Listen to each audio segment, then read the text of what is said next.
All right, thank you so much, guys. So today we're doing material for midterm 2. We start off with bone physiology. I split it into 2 sections, and then we'll finish off the next lecture, and we'll talk about continue to talk about bone physiology. I noticed most of the problems in the LearnSmart module, which was very short this time, was just the cells, just knowing the functions of the cells and where they are located. All right. So we'll kind of brush through that a little bit in detail, so that. But we all know the components of the skeletal system, right? We get the bones, we get the ligaments, and tendons, the cartilage. All right. So and there's nervous tissue. There's vascular tissue in there to carry the nutrients. And since bone is a very solid matrix, we'll learn about bone structure that on the outside is a connective membrane, dense connective tissue, and then weaved in it will be blood vessels that crisscross to the center of the what are called osteons, which are the units of the bone, through the Volkmann's canals or perforating canals. Will carry a blood vessel to the central canal, which will have another blood vessel that goes the length of the osteon. And we'll talk about that today. So, these components, of course, and we will talk about the fine structure. And so there's just a skeleton showing the. All right. So, and just back and forth, and all that is those 4, tissues and types. So. The functions of bone are very, intuitively supporting. Okay, you can imagine if you were just a lump of muscle with no bones to waste the muscles up, you'd just be like this, a heap of stuff. So, bone supports, all right, and cradles organs, just like the brain cradles. I mean, the skull cradles the brain, and the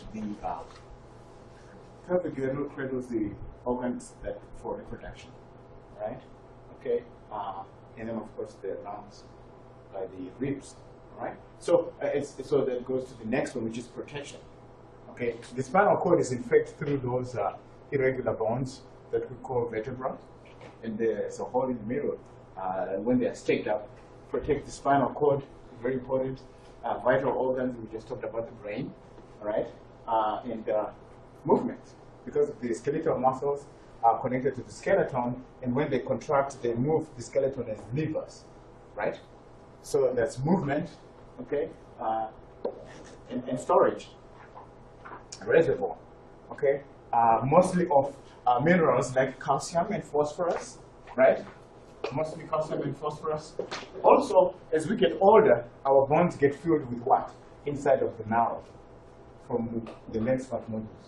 What fills up the central bone marrow cavity, the medullary cavity, where the spongy bone is? What is there? What other one of those organic compounds we learned? Which one is pegged in there? In fact, when you get older, it gets pegged with more of that. What other compound do we use for energy besides carbohydrate? What other compound? Yeah, protein a little bit, but yeah, adipose fat. So that's why you have yellow and red bone marrow. Okay, so it also stores fat. Yellow bone marrow. Okay, yellow bone marrow. Okay, when the bones start off in the fetus, they start off as cartilage, and all the bone marrow is red. Why? Because red produces red blood cells, and you create a new individual here. So all of it is red, and then just before birth, it will start to be replaced a little bit with the yellow bone marrow. And when you get older, it is most of the bones have yellow bone marrow instead of the red. But since your red blood cells get recycled every quarter, so you would have 50-50 bone marrow, yellow and red in the pelvic girdle. That's why if you're doing a marrow, donation or something, you take it from the hip, because that's where most of it is. And then the upper, the epiphysis of the proximal epiphysis of the humerus, the proximal epiphysis of the femur. The rest of it is yellow bone marrow. So it's not fat. Okay? And blood cell production, of course, the red bone marrow. What is left in an adult body is what is used to create new red blood cells. And most of the materials are recycled. You will notice when you do blood in AMP2. We'll talk about that. Okay? So, of course, know these functions of the skeleton and be able to kind of explain the functions and talk about, the significance of them. Okay? And most of them are pretty intuitive, like protection, the support, the movement, right? And storage too. Everything really. 5 points. All right. So this is where we kind of had a little bit of problems in terms of assigning. Remember, we talked about connective tissue. We talked about it having a lot of what? What does connective tissue have a lot of? Extracellular matrix. And what did we say makes up extracellular matrix? I think it was in the example. Ground substance, yes. And that substance that can hold water and lose water. Starts with a P. Proteoglycans. Remember, guys, it was in the exam. It was one of the bonus questions. Do you remember? Yeah. So proteoglycans, because I knew that you would be needing it later on. This information we're still doing connective tissue, because bone is the epitome of connective tissue, right? And then subfluid. Okay. So these cells, we talked about the blasts. We said the blasts make up the matrix. The sites, CYTES, maintain it. They are mature cells.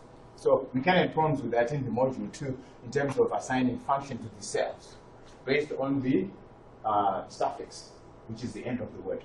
All right. The beginning just shows which are organic material that make it. Chondro will be cartilage. Fibro will be the fiber, like collagen. You see what I'm saying? Okay, so we gotta remember that, okay? And then the classed, I think also we had problems with the assigning function for classed, which is breakdown. Yeah, the breakdown.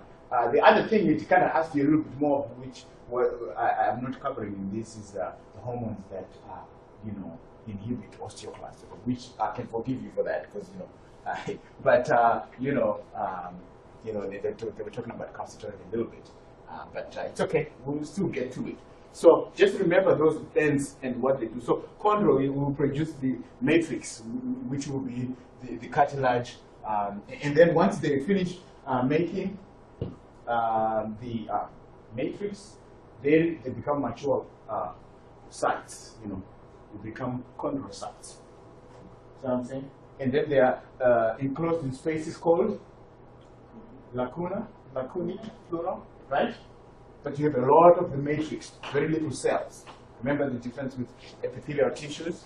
Okay, so sites will be the mature cells that maintain the matrix. So if you need to make a little bit more matrix, then the chondrocytes will do it. The blasts will produce it at the beginning, and the clasts will break it down, because bone doesn't just sit there.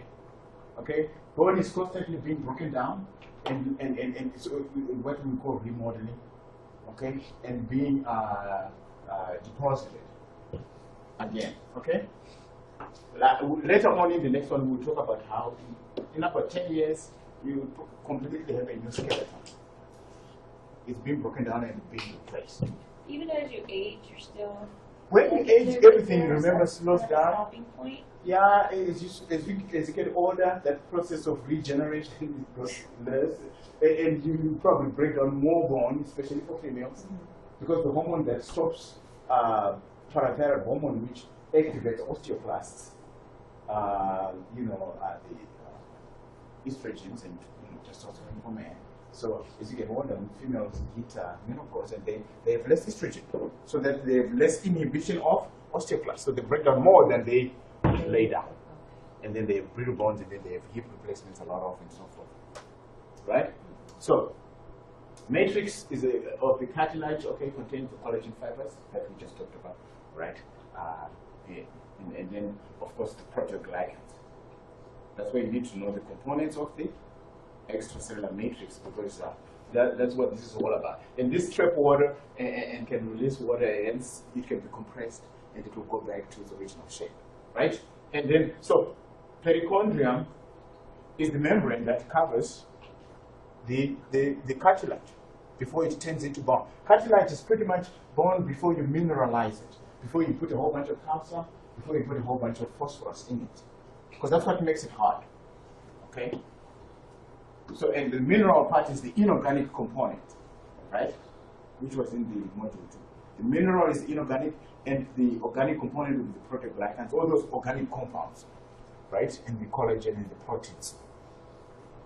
Okay? So it's got fibroblasts on the outside to make the collagen fibers, because this is the membrane that I said will be holding the, made of dense connective tissue, holding the blood vessels that are on the outside of bone, right?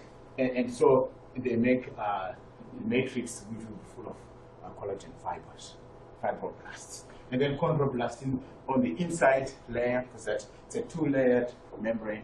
Chondroblasts will be the ones that make the cartilage. So the fiber on the outside forming the membrane, and then the inside one will be the cells that make up the bone matrix. You see? Okay, so there's two ways in which bone grow. Appositional growth is when you lay down bone on top of already existing bone. All right? So that you, this layer, or the second layer on the outside of the bone, the chondroblasts will make the new matrix, and then they become the new chondrocytes, and then the bone is laid on top. So you've got your bone here. Let's say this is your bone. Like a dog. The dog. So the way it will grow is that it will lay down the thing on the top. The material, the extracellular matrix, will be made by these chondroblasts, just in the second layer of the connective tissue covering, all right? And it will make the chondrocyte. So that's appositional growth on the top, okay? And then interstitial growth is, like the name suggests, in between cells. It will be growth within the bone. Okay, so, and this is the kind of growth that occurs here at the epiphysis, at the epiphyseal plate. So at the epiphysis, there is this sort of, it's still cartilaginous, it hasn't ossified yet, where you form a new matrix, and then it becomes mineralized, and then becomes bone. The epiphyseal plate will become mineralized when you get older, when you stop growing. All right? So, there are now these two types of growth, and I'll show you a picture later on, okay? And the membrane, the perichondrium, know the components and the cells in those two layers and what they do. Remember, what they do depends on, the surface. And then this just shows what it's going to make, what kind of matrix it's going to make for what kind of connective tissue. Okay, so this just shows, I like these pictures because they highlight different things that you can visualize, the extracellular matrix, you can visualize the lacuna, you can visualize the cells, even to the nucleus of the chondrocytes. Okay, so you have more extracellular matrix, and then of course the perichondrium is the membrane on the outside, which is made up of fibroblasts on the outside and chondroblasts on the inside. Okay, the chondroblasts are the ones that are responsible for the apposition of growth on the outside, okay? There you go. And this is that definition. You need to know these two things because these are things I'll kind of sprinkle in that second section, and I'll talk about appositional growth, and you tell me all about it, right? Which is, new cartilage is added on the surface, okay, of the operative body surface of the bone, so it grows outside like that. Okay, and then the perichondrium, of course, has got those two layers. The fibroblasts on the outside will make new the connective tissue membrane of the collagen, and then the chondroblasts inside will make the new bone matrix. And then interstitial growth, of course, is formed within. So that's the two differences. And the name will tell you. The only thing that's not in, that doesn't kind of tell you what it is this one.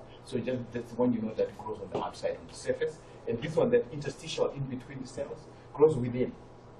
Okay, so you gotta know these two types of bone growth.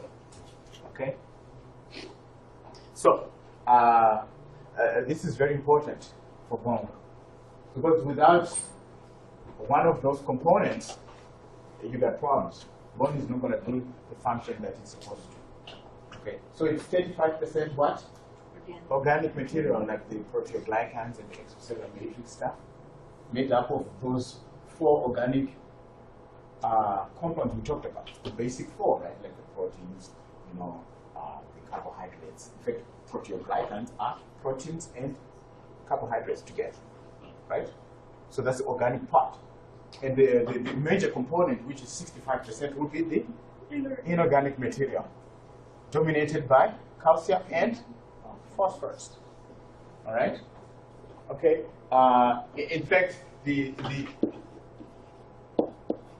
hydroxyapatite, which holds all the inorganic component of it,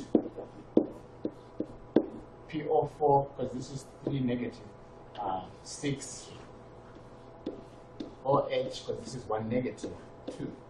Okay? So 6 times 3 is 18. And 2 times 1, 2, that's 20 negative charges. And this is plus 2, right? Plus 2 times 10 is 20 positive charges. So that's the proper ionic molecule, right? So you can see how much calcium and how much phosphorus is in there. See what I'm saying? It holds a lot more calcium, 10 calcium molecules in 1 hydroxyapatite molecule. That's about. And then 6 phosphorus. Okay, so that hydroxyapatite calcium phosphate crystals, right, holds a lot. That's why this is 65%, and the organic is, and it needs both. Because if you had more of one and not of the other, like too much organic material, it's just going to be flexible. Again, you'll be that lump of muscle, hip with no form and shape. And you'll be squishing over your brain and stuff like that. You know what I'm saying? Because then it's not going to be clear and protected and you'll be squishing all over your things. Because they'll just heap up on each other. You know what I'm saying? So, no good. If you have too much, organic stuff, too much minerals in it, it becomes too brittle. You'll be cracking all over the place. Okay? So, you need to have that balance between the two. Okay? And this was in your module 2, it was asking about when, if you have more of what is, what is lacking in this one, then you say inorganic component. What is lacking in, this is inorganic component is lacking, and here organic is lacking, right? You see that? Okay, so, good. Okay, so we continue with our blast. Remember, if you remember the functions of these blast sites and class, you're done. Because the beginning part of it will tell you what you're making, okay? And it's all about extracellular matrix, because that's what there is more of in connective tissue. So we get osteoblasts, they make the bone matrix. Osteo means bone, okay? They make the bone matrix, right? Again, the proteoglycans, the collagen fibers and a bit of fluid in there, okay? Making the extracellular matrix. And once these osteoblasts, just like the chondroblasts, once they've made the matrix, then they mature to become osteocytes. That's just to maintain that, extracellular matrix. All right? And so when the osteoblasts are growing, they kind of have processes, okay? Like so. Almost like neurons and stuff like that. Okay. Okay. And then nucleus. So another osteoblast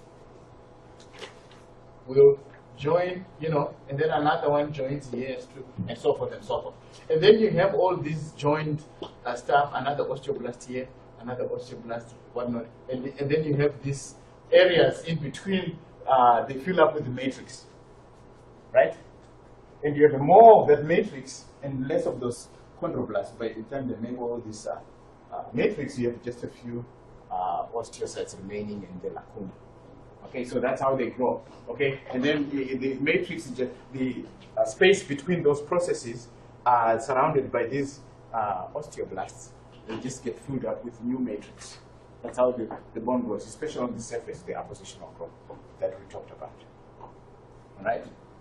And I'll show you a nice picture. You can see how this happens. And then once the matrix is made, they turn into sites or mature cells that will be located in spaces called lacunae. All right? And then these spaces, are connected. The osteocytes, because they're cells, live cells, right? They need what? What do they need? If you're a live cell, you need what? What do you need? If you right now, what did you have this morning? Did you come that way? You need food. You need nutrients. So the cells need nutrients. You know what I'm saying? They need nutrients. So they need nutrients, and because they are through that solid matrix, it's going to be connected by this canaliculi. Okay. The perforating canals are coming in with the nutrients from the outside, from the connective tissue, blood vessels, and then the central canal. Okay, and then you can see how these osteocytes will be arranged. They will be arranged in lamellae, layers, and then I'll show you. And then there's an osteocyte. So these canaliculi connect, and the central canal is here, which is the source of nutrients. Will connect these cells to the nutrients. Those are the small little, connectors. So there's called canaliculi for nutrients. Okay. And then some of these osteocytes will be turning into osteoclasts, right? So that, and that's how it's arranged, the compact bond. And then this unit where you have layers of bone around it will be an osteoid. We'll talk about that in a little bit. Okay? But I just want to show you how the osteocytes are connected to nutrients by canaliculi. Okay? In the exam, I want you to kind of explain the structure of the bone and how they are connected to distribute nutrients. Okay, to the cells, to the bone itself, via the Volksmax canal. And we'll talk about those in a little bit, okay? So the osteoclast will be, some of them here, this is an osteoclast or this is an osteocyte. And then you get the canaliculi connecting them to the nutrients.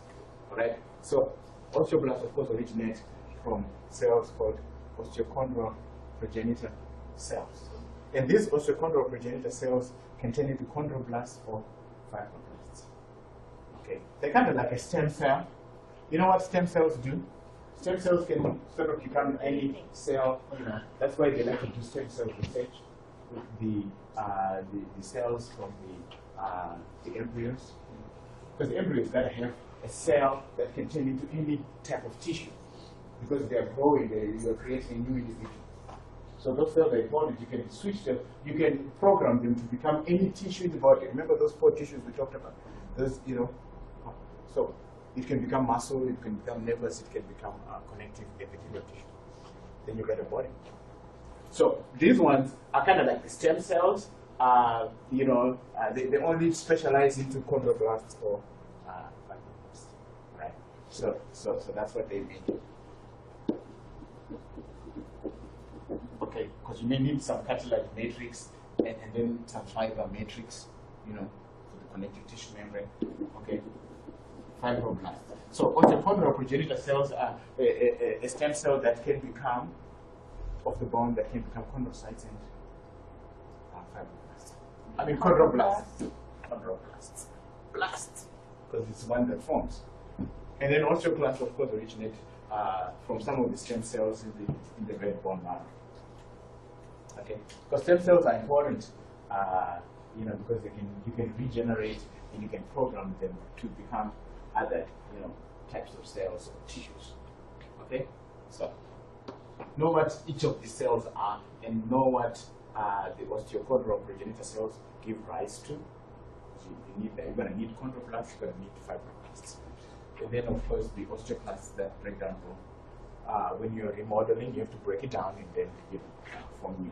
So all these cells kind of know that, and this is the process I was talking about, where you lay down bone on the surface, and it's called osteogenesis, or ossification, if you like.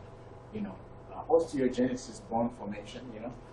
And again, you have the osteoblasts kind of joined up together like so. You see that, and there's spaces in between them.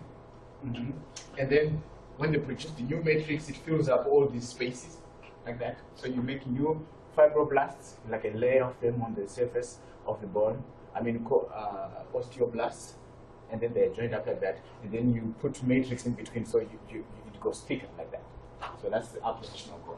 All right, and then this gets filled up with matrix, and you've created another layer. And then after they are done, they are located in, this is an actual micrograph, in a lacuna containing the osteocytes, which are now mature cells, right?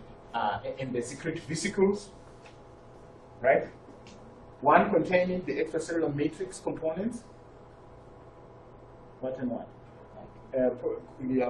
Proteoglycans and collagen. Collagen makes the ground substance, right? So there's two types of vesicles. The first one is to lay down the matrix. So vesicle 1 will be the extracellular matrix containing collagen and proteoglycans, right?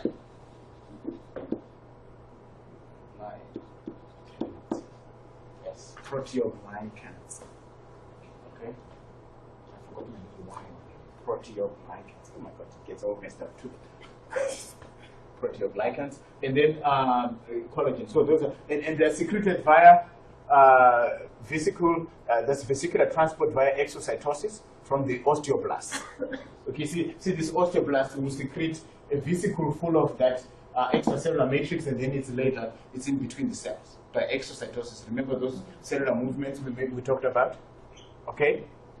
Okay, then when it's done doing that, when it's done secreting the vesicles full of the collagen and the proteoglycans, you've got this extracellular matrix now. Then you have this other matrix called matrix vesicles containing the calcium and phosphate to make up that hydroxyapatite molecule. You know what I'm saying? So you lay down the groundwork first, the organic matter, then you put the inorganic stuff. You know what I'm saying? The matrix vesicles, that's the second vesicle. That's the second vesicle that contains the minerals. You know, you can't start with the minerals. Can you kind of visualize it? You can start with the minerals before you have some network to lay it down on. So you need kind of like a network first of these protein fibers, collagen and proteoglycans. Then you dump the mineral. It's like concrete. It's like putting concrete in it to make it hard. Because the organic by itself is soft, it's flexible. But it's tough, but it's just flexible. You see how, you know, if I ask you to explain osteogenesis, you'll be able to do that like 2 points and maybe get a third point for bonus. When you talk about the, you know, the extracellular matrix vesicles and also the matrix vesicles carrying the inorganic component. Okay, so you get the organic component first, then you put the inorganic stuff in there. Okay, and the matrix vesicles do that. All right, so that'll be able to describe for me the process of osteogenesis, right? Or ossification, if you like. This is just another picture, electron micrograph, you know, showing an osteocyte in the middle there. You can see it's got little processes. This is magnified many times, of course. You see what I'm saying? And this is the lacuna. You see the space within it, and this is within. And then you get to see kind of sort of some canaliculi. Do you see that? You see some canaliculi that connects the cell to nutrients. So canaliculi are small cracks in the extracellular matrix, right? That will connect the osteocytes and those mature cells to nutrients from the central canal. Okay? Very good. So, there's two types of bone, right? You know, in fact, that's how bone is made. Okay? Lamellar and bone and woven bone. Okay? Woven bone would have, when you're producing the matrix the first time, you don't really care the fibers where they are, you just produce. Because the first thing you want to do is have the material which you're going to make the bone on. So you're not really concerned about whether it's neatly arranged or not, right? So you just produce. So it's going to be kind of like irregular connective tissue where the fibers are just oriented in any direction. Okay? So that's the woven bone. Because all you're intent on doing in the first section is synthesis of the collagen fibers in the proteoglycans, the extracellular matrix. See what I'm saying? So the fibers are just already in any direction because you're not concerned about how to organize them yet. You will organize that later. So that's why there's a process called remodeling, which is when you break down the bone and then you rearrange it again and then put the inorganic component to make it hard, but flexible still, but hard enough to resist tensile forces and compressive forces. Okay? So woven bone, it's got the collagen fibers oriented in any direction because all you want is to produce.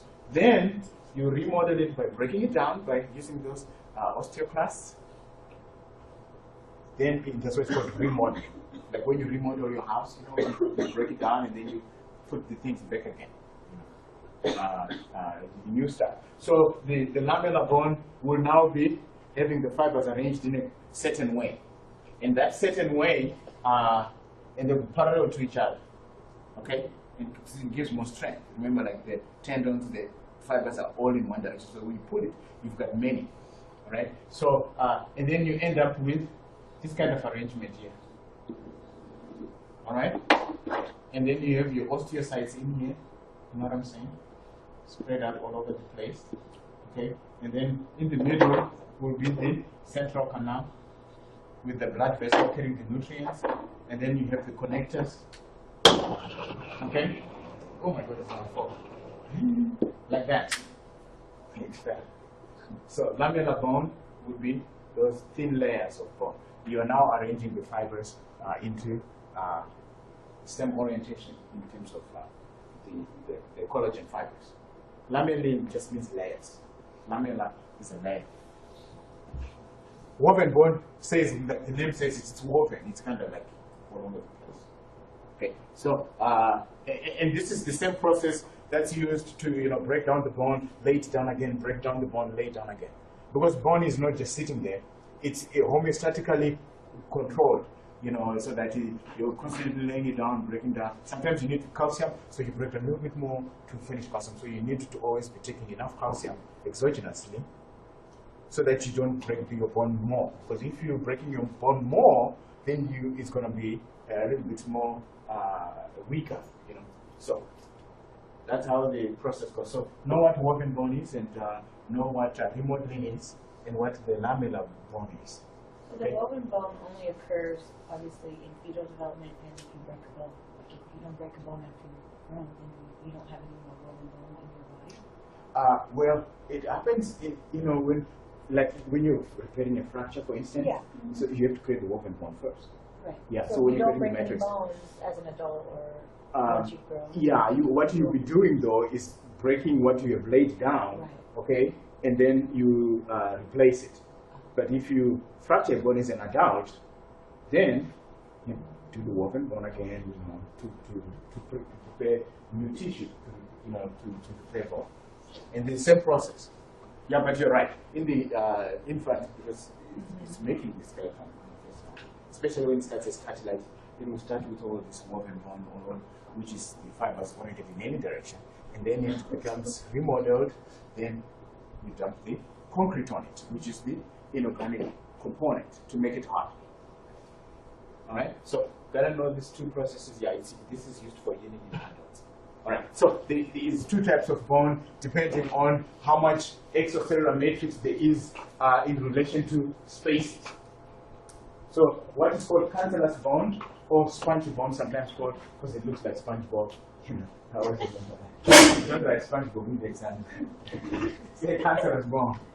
Okay, say it looks like SpongeBob when you're describing. I'm trying to get you to describe cancellous bone and you say it's like SpongeBob. Okay, so it's got a little bit more spaces and extracellular matrix, right? So that's the cancellous bone, sometimes called spongy bone because of the appearance. Okay, and then of course the compact bone is hard-packed extracellular matrix, hardly no spaces really. Okay, so if I ask you to define cancellous bone or spongy bone and compact bone, you'll be able to do that, right? It's just a matter of the spaces and the extracellular matrix. One has more spaces in it, okay, so that it has these beams called trabeculae, which I'll show you in a little bit. The other one is compact, just like the name suggests. It's paired with the extracellular matrix. Okay, so the flat bones that are in the skull, that we're doing in the skull, you know, it's like a sandwich, you know, with the cancellous bone in the middle and compact bone on the outside. Okay, long bones, we have the same thing, compact bone on the outside, the medullary cavity in the middle with the spongy bone, full of that yellow bone marrow most of the time. Okay, so gotta know these two guys. All right, so cancellous bone, low magnification, you can see the spaces, and then the trabeculae, which are beams, okay, which are beams of actual compact bone. You see, because there's more space, but you still have the compact bone in the form of beams surrounding the spaces, which we're calling the cavity, the marrow cavity. Right? And then the periosteum is the membrane on the outside, made of collagen fibers, okay, on the outside of compact bone. All right. And the perichondrium is the membrane on the outside of cartilage before you mineralize it. You see what I'm saying? You see the difference between periosteum and perichondrium that we talked about at the beginning? Yeah. So keep that in mind. You know, these words have prefixes and suffixes, and they help you to describe what that compound is. Okay. So there's the beams and the of compact bone and spaces. In fact, when you become osteoporotic as you get older, because you're breaking down bone more, it's becoming spongy bone. Even your compact bone is beginning to get spaces because you're breaking down and you lay down. So your spongy bone will have less of these beams. You see what I'm saying? If I think I had a picture of osteoporotic bone, but I don't think I have it yet. But you will have more of these spaces now, so it becomes weaker.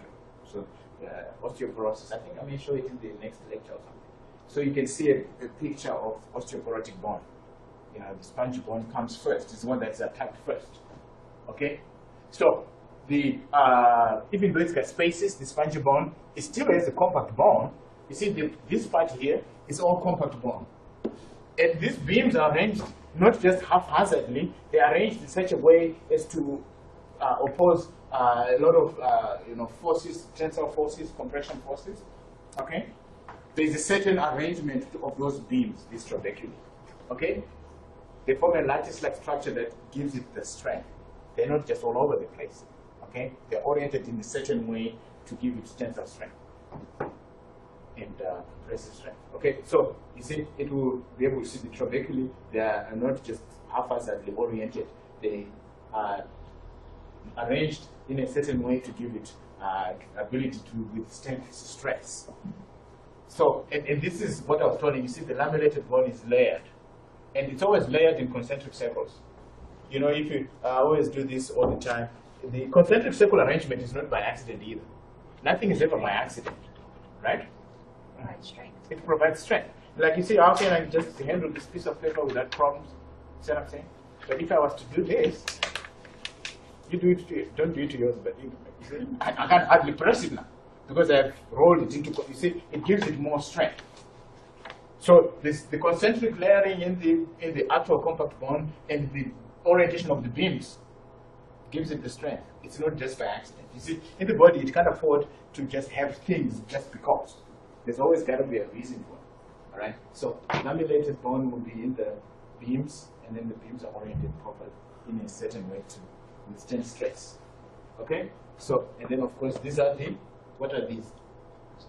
Osteocytes. And what are these little cracks? See these cracks? Canabiculi. You see what I'm saying? Connected to the nutrients in the center, and you will see it when we talk about the compact bone and the osteomes. So, on the compact bone, you see, we said the layers are arranged in concentric circles, right? So that's circumferential. On the outside, circumferential on the outside, and concentric on the inside. Okay, and then interstitial is because when you break down bone, it will be so let's say you have an osteon here, and then another osteon here. Okay, since these are circles, they're not going to mesh. You know, our circle goes around like this. It's not going to mesh into each other. So there's going to be spaces in the middle, and those spaces, that's what's filled up with the interstitial lamellae. So that's what we call it. And I'll show you a picture that will highlight each of these components. See what I'm saying? So this will be the interstitial, the green one. Okay? And the red one here will be the concentric, right? And the circumferential on the outside of the osteons will be the circumferential on the outside, which will be the fiber. You know the fiber that I was talking about? You know, the collagen, the connective tissue membranes covering bone. Okay, so that's that. So that will be circumferential. Okay? Circumferential element. So you are able to describe for me these three types of organizations of the bone, right? See what I'm saying? And also, when bone is being remodeled, compact bone, what happens? The osteoclast will dig like a hole in between them. They just dig a circular hole, and then it's replaced with another osteon. And when that happens, that will kind of leave some interstitial, remnants, because it's not going to bore through all the bone. You know what I'm saying? It's going to bore through like a hole. Let's say this is compact bone like this, and then we have a hole there, and that's all remodeled. And then we have another hole here, that's all remodeled. And this happens in 10 years. You have completely replaced your bone material with a young adult. Okay, so this what remains also will be the interstitial lamellae. Because everything is happening constantly, because your bone again is not just sitting there, right? Okay, so and this arrangement, you know, is a result of that too, even the remodeling part. Okay, and then you will have interstitial, whatever is remaining in between with the interstitial lamellae. All right, and then of course the canals within the canals. There's a central canal right here, which I'm going to shed red. Here we have a blood vessel, right? And then let's say this is the outside of bone. This is the outside of the bone, right?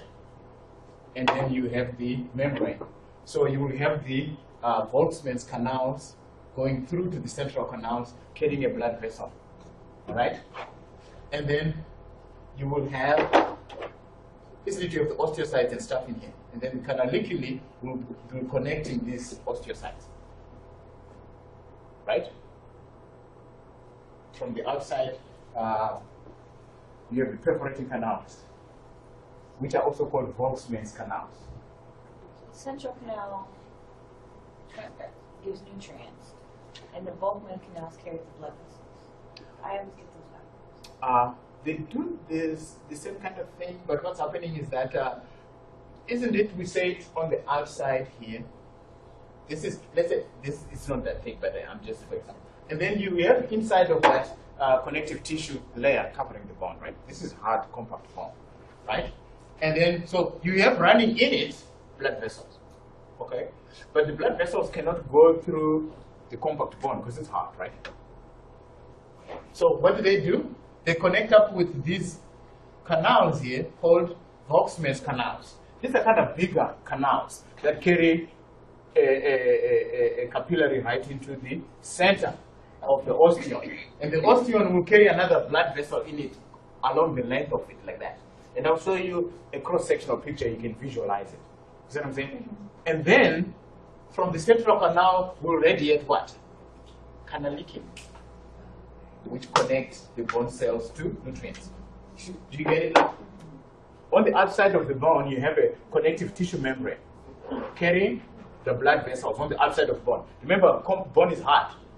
And when I go to the lab, I'll show you, you know, how you can kind of visualize it. So, and then you have these perforating canals, kind of like you drill a hole on the bone, and then a blood vessel, you put a blood vessel in it, heading to the center of these osteons.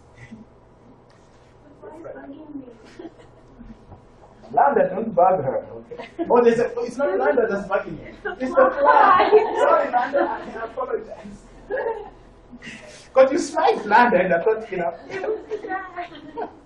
Anyway, so the perforating canals take the nutrients to the center, the central canal. So that lamella, concentric lamella around a central canal carrying the blood vessel is what we call the osteum. That's the unit of bone, compact bone. Okay. And then, of course, the canaliculum will carry the nutrients to the cells. There are little cracks now. We'll finish it up. So, know what Volkmann's canals are. Of course, know what canaliculi are. Know what the central canal is. Okay. That whole assembly there with the concentric lamellae and the central canal is what is called an osteum in compact bone. Okay, so this is the arrangement. And I want you to know the arrangement of these matrices as well, the extracellular matrix. The concentric, the circumferential, and the interstitial. Right? And you can see how that can happen. All those, how that happens, especially the remodeling too. And the secular osteomes, right? So that's the structure of the bone, the histology. And then you see what I'm saying? You got the osteons here, osteons. And then what's remaining in the middle here is the interstitial lamellae, okay? And then of course the cement line where they are sealed together here. But you can visualize it, and then some of these cracks here are the canaliculi, and you can see the osteocytes as well, right? Which are kind of sprinkled there. Few osteocytes, the mature cells, and you got a whole bunch of matrix, right? Extracellular matrix. So that's what connective tissue is: a bunch of extracellular matrix and a few cells. Okay, and so osteons are those lamellae concentrically arranged around the central canal. That's the unit of compact bone. That's the functional unit of compact bone is an osteum, right? And you can see many osteons and then interstitial space, low magnification there. Okay. Again, look at high magnification. You see that? See the central canal, and then you see the osteocytes and the cracks, the canaliculi. Okay. It doesn't show the Volkmann's canals because they go through, and it has to be a cross-sectional, a longitudinal cross-section. Okay, so to see that, okay, and then osteocytes, and you can look at this later on. You see the interstitial in between, okay, because they are round. You see, if they were squares, would you have extracellular tissue or extracellular interstitial? Because they would just be merging into each other as they're square. But because they're circular, it leaves space, and that space is occupied by the interstitial lamellae, right? You see now? How this, it's like cylinders packed together. Like if I take a bunch of pens and hold them together like this, you do that when you go home or whatever, get a bunch of pencils or whatever, you will see spaces in between them because they're circular. And those spaces are occupied by interstitial lamellae. And that's it. And then you see what I was saying, on the outside, you have all this thickness here is the membrane, the connective tissue covering the bone. And it carries these blood vessels, you see? And then you have this perforating canal, which perforates through all this hard extracellular matrix, through the Volkmann's canals, and it joins the central canal. So the nutrients run along the length of the bone, like that, right? And then the canaliculi, of course, will spread it to the cells inside of that osteum. Okay, because the nutrients in the central canal, you have to find a way to perforate through, well, I'll use another word, to kind of go through to the other one, because I don't want you to go to the perforating canals, through the canaliculi to go to the cells, right? So that's it right there. Concentric lamellae, circumferential lamellae, interstitial lamellae. Just visualize this picture, you will be able to define those extracellular matrix, right? Okay, good. Now this one is easy because it's just the way you classify the bone according to shape. What's an example of a long bone? Your arm. Yeah, which arm bones? Humerus, radius, femur. All those are long bones. They are longer than they are wide. Okay? And then the short bones, can you give me an example of a short bone? Huh? Yeah, the calcaneus, it's the tarsals and so forth. Those are short bones. The wrist, the ankle, the wrist bones, and the carpals, the tarsals on the foot. like the calcaneus cysts are short, so the tangle cyst is not a short bone. All right? Flat bones, we all know what those ones are, right? The ones that the skull, the ilium is a flat bone, the scapula is a flat bone, right? Even the ribs are flat bones. Do you see that? Do you see the ribs? Because the ribs are kind of thin, but they are still flat, and they protect the thoracic cavity, you know, the heart and so forth, the lungs. Okay, irregular bones such as the vertebra is a perfect example, because you see how that vertebra looks like. It's got all sorts of wings, then spinous process, and then the body on the bottom. It looks very irregular, you know what I'm saying? So those, I mean, this is easy. This will be like an easy peasy question if I give that and to classify bone according to shape and you just describe it. You just go to town on this and you get all the points. You know what I'm saying? Okay, so that's that. Two types. We're talking about the long bones and the parts on it. So long bones, the length of the shaft of the bone is the diaphysis. Okay, and the ends of it are the epiphysis. Epi means kind of above, you know, like on the end. You know what I'm saying? So again, to do my dog bone. Okay. So the diaphysis will be that, right? And I'll show you a nice picture too. And then the epiphysis will be that. Epiphysis. Epiphysis with an E for two of them. Okay, this and that. Okay, so on the epiphysis is an epiphyseal plate. Okay, the epiphyseal plate, that's where the bone grows. Okay, and I'll show you another picture there. Okay, the epiphyseal plate.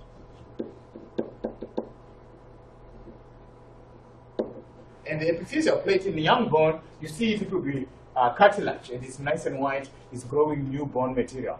In an adult, so you can actually approximate the age of a human being using the bones. You can see the epiphyseal plate will ossify to form the epiphyseal line. Okay. On the epiphyseal plate, you know how we said, you know, bone grows from within, the interstitial growth. Okay, so it will be growing on this, and you'll be forming new cells from this epiphyseal plate. And then once you form those new cells and the fibroblasts and they form the new matrix, what do? You lay down the concrete, right? The inorganic material. And then when you do that, when you ossify, it's called the metaphysis. That part is the metaphysis. You see what I'm saying? It was in the module, but so the epiphysis. And most of you kind of had trouble with that, and I forgive you for that, though, because you know, it's kind of hard to. It's also in the epiphysis, but you see, it grows from the epiphyseal plate. But when you grow it, after that you have to put on the minerals. So when you ossify, that part in the epiphysis where you are ossifying is what is called the metaphysis. Okay. So just know the difference between the epiphyseal plate and the metaphysis, right? They're both in the epiphysis, which is the ends of the bones. But one is where you're generating the cells in the matrix, the fibroblasts, the chondrocytes. The other part is where you're actually laying down the minerals, the concrete, which I like to call concrete, the calcium and the phosphorus. So the part where you're ossifying in that area in the epiphysis is what's called the metaphysis. All right. I might ask you to define those two in the exam, just to make sure you get the difference between the two. Okay, so the epiphysis is just tubular, and then inside is the marrow cavity. Okay, so the marrow cavity is going to be here, and it's got spongy bone in there filled with either red or yellow bone marrow, right? And yellow in long bones, though, right? Huh? Mostly yellow in long bones. That's mostly yellow, you know, and then you have the red in specific parts, you know, in an adult. But in the infant, it's mostly red, right? You know, and it gradually becomes yellow as you get older. Okay. So you have a membrane here, covering the inside of the medullary cavity, the endosteum, and then you have another membrane covering the outside, the periosteum on the outside here. This is the membrane that is all those blood vessels. right? That will perforate through, right? I'm sorry. Anyway, I hope it didn't pause for too long. You know what I'm saying? Because that would really suck. I said. Anyway, so that's that. Yellow and red bone marrow in the shaft, in the diaphysis, in the medullary cavity.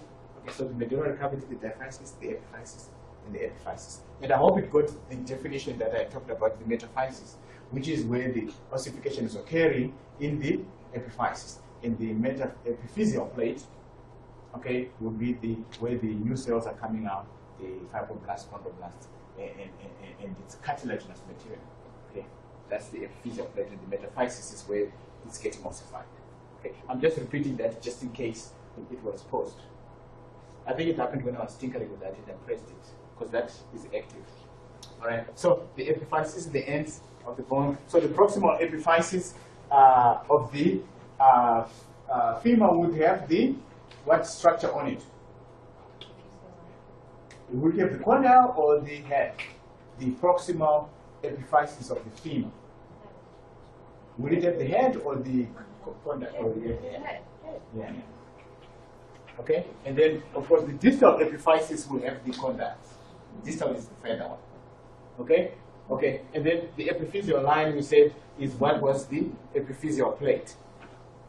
The epiphyseal plate is where you have cartilage and it's young growing bone. Okay, and it becomes epiphyseal line when you finish growing tall, and then it ossifies and becomes epiphyseal line. I'm not going to tinker with blue and red and green, because that's when I press the pause button. Okay, so the epiphyseal line is ossified, the epiphyseal plate is active, it's growing, you find it in growing bone, on the epiphysis of the growing bone. Okay, so you expand the bone there by interstitial growth at the epiphysis, and you expand it on the length on the diaphysis by appositional. You see what I'm saying? On the outside, on the long, on the diaphysis, and the epiphysis, you do the interstitial growth that grows from within. See those two types of growth? That's how it occurs in the long bones. Okay.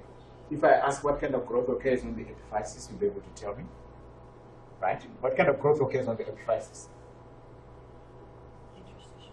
Interstitial. Yeah, very good. And then appositional on the diaphysis. Okay? Right, very good. Okay, so this is the membrane of the bone. We get the periosteum, like I was saying, on the outside, the one that's carrying the blood vessels. All right.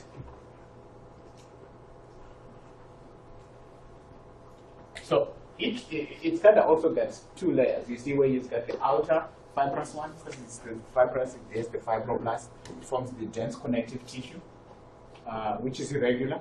Whenever you have a sheet of connective tissue, it's going to be irregular because you need it strong in any direction, remember? So it's going to be irregular. The fibers are going to be oriented in every direction, so that if you pull it in any which way, it's strong.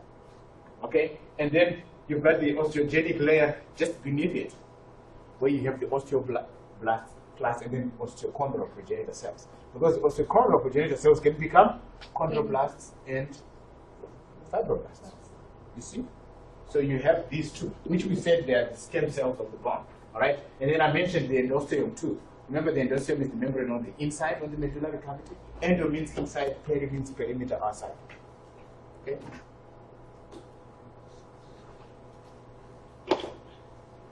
If I say what's the important function of the periosteum, what would you say? Yeah, it brings the nutrients to the bone, right?